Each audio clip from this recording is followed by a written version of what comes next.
Please subscribe Sadhguru Sai Creations.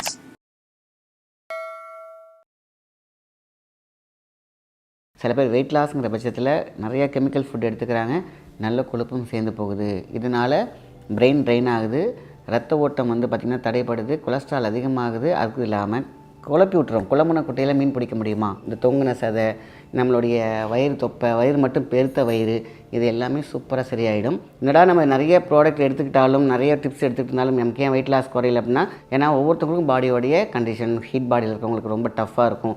சில பேர் குளிர்ச்சி பாடியில் இருந்து பார்த்திங்கனாக்கா ரொம்ப ஈஸியாக இருக்கும். ஸோ முன்ன பின்ன இருக்கக்கூடிய விஷயங்களுக்கு அதை பவுடர் பண்ணி வச்சுக்கிட்டு அதுலேருந்து ஒரு ஸ்பூன் போட்டு ஒரு கஞ்சி மாதிரி காலைல குடித்தாக்கா அவ்வளோ அற்புதமாக வெயிட் லாஸ் ஆகும்.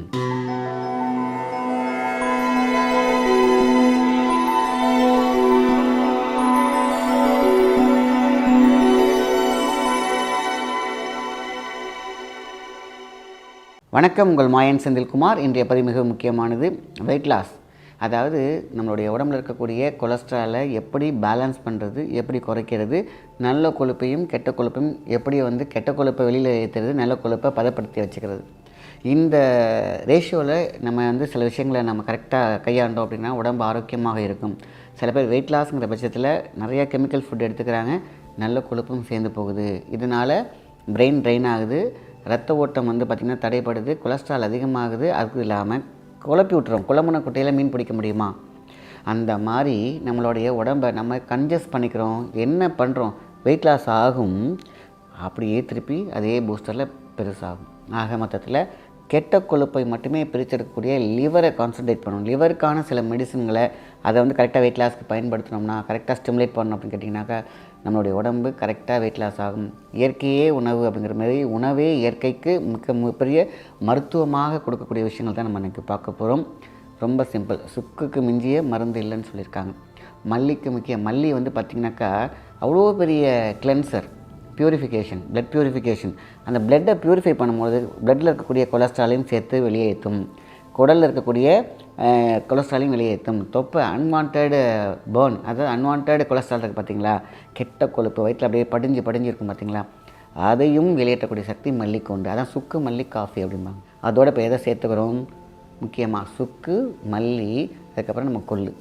இந்த கொள்ளு அவ்வளோ விஷயத்தை கரெக்டான கெட்ட கொழுப்பை மட்டும்தான் வெளியேற்றும், மற்றபடி நல்ல கொழுப்பை அப்படியே வச்சுருக்கும்.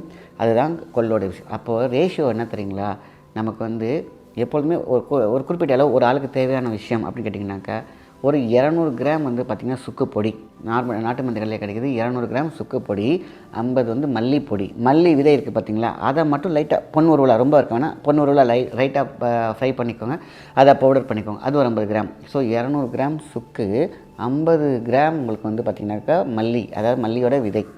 அடுத்தது பார்த்திங்கனாக்கா அதே 1/4 கிலோ கொள்ளு. இதுதான் ரேஷியோ. இந்த ரேஷியோவில் நம்ம என்ன பண்ணுறோம், கொள்ளை கூட நீங்கள் லைட்டாக ஃப்ரை பண்ணிக்கலாம். ஸோ அதை பவுடர் பண்ணி வச்சுக்கிட்டு அதுலேருந்து ஒரு ஸ்பூன் போட்டு ஒரு கஞ்சி மாதிரி காலைல குடித்தாக்கா அவ்வளோ அற்புதமாக வெயிட் லாஸ் ஆகும். தேவையில்லாத கொழுப்புகள், உங்களுக்கு கெட்ட கொலஸ்ட்ரால் எல்லாத்தையும் பார்த்திங்கனாக்கா அது மைனஸ் பண்ணி விட்டுடும். ஸோ இது ரொம்ப ரொம்ப முக்கியம். இது காலையில் எம்டி ஸ்டொமக்கில் எடுத்துக்கலாம். அதே மாதிரி ஈவினிங் எடுக்கக்கூடிய ஒரு ஜூஸ், அதை நம்ம காஃபி எடுத்துக்கிறீங்க, எல்லாம் எடுத்துக்கலாம். உங்களுக்கு கேப் ஒன்று இருக்கும் பார்த்திங்களா, அந்த கேப்பில் நம்ம புதினா கொத்தமல்லி இதுவும் பார்த்திங்கனாக்கா அழகாக உங்களுக்கு தேவையில்லாத, இப்போ எல்லாம் பண்ணி காலையில் நம்ம என்ன பண்ணுறோம், இந்த கஞ்சி மாதிரி எடுக்கிறோம். இதை என்ன பண்ணும், ப்ராசஸ் பண்ணி தேவையில்லாத கொழுப்புகளை எடுத்து வச்சுருக்கோம். இதை வெளியேற்றுறதுக்கான விஷயம் இருக்குது பார்த்திங்களா, அந்த பாடி கிளென்சர், அதுதான் கொத்தமல்லி புதினா. இந்த கொத்தமல்லி பார்த்திங்கன்னா மல்லித்தலை சும்மா ஒரு கைப்பிடி, அதே மாதிரி புதினா ஒரு கைப்பிடி நீங்கள் போட்டு நல்ல மிக்சியில் ஜாரில் ஒரு 2 டம்ளர் தண்ணி போட்டு நீங்கள் அழகாக ஜூஸ் மாதிரி அடிச்சுட்டு ஃபில்டர் பண்ணிங்கன்னா அந்த சூப்பரான ஒரு ஜூஸ் வந்துடும். அதில் ஒரு ½ லெமன் ஒன்று ஆஃபாக வச்சுக்கோங்க, மீதி வச்சுக்கோங்க, அதை அடுத்த நாள் யூஸ் பண்ணிக்கலாம். ஸோ ½ மூடி லெமன் புழிஞ்சுக்கோங்க. அதுக்கப்புறம் தேவைப்பட்டால் இந்து உப்பு எடுத்துக்கோங்க. அவ்வளோதான், சிம்பிள். இந்த இந்து உப்பு தான் முக்கியமான விஷயம். கல் உப்பு போட்டுக்கலாம், வேறு எந்த உப்பும் போட வேண்டாம், தேவையான அளவு மட்டும். இப்படி நம்ம பார்த்திங்கன்னா இந்த ஓல்டு கொலஸ்ட்ரால் இருக்குது பார்த்திங்களா, அதாவது தேவையில்லாத கொழுப்புகள் இருக்குது இல்லையா, இதெல்லாம் என்ன பண்ணணும், காலையில் நம்ம எடுக்கக்கூடிய இந்த கஞ்சியில் அழகாக வலித்து எடுத்து கொண்டு வச்சுருக்கோம். இந்த ஜூஸ் ரொம்ப ரொம்ப முக்கியமான ஜூஸ், அதாவது கொத்தமல்லி, புதினா, லெமன் ப்ளஸ் நம்ம இந்து உப்பு. இதுதான் சூப்பரான டூப்பரான ஒரு கொலஸ்ட்ரால் ரிமூவர், அதாவது சூப்பரான ஜூஸ்.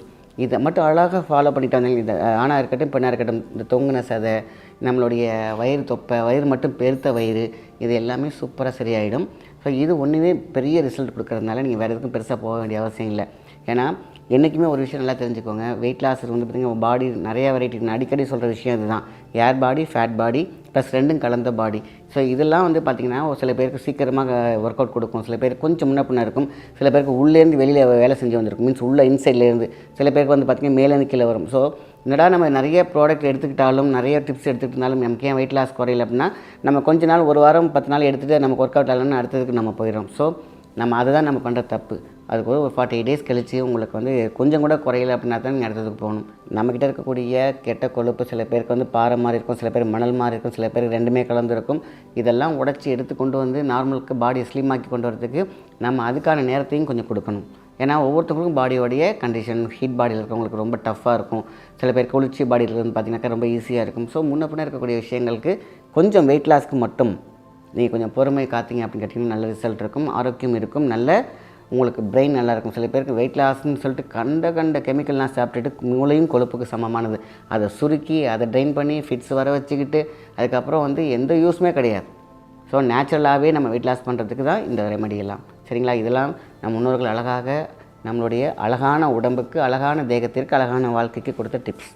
நல்ல விஷயத்தை மற்றவங்க ஷேர் பண்ணுங்கள். நன்றி, வணக்கம்.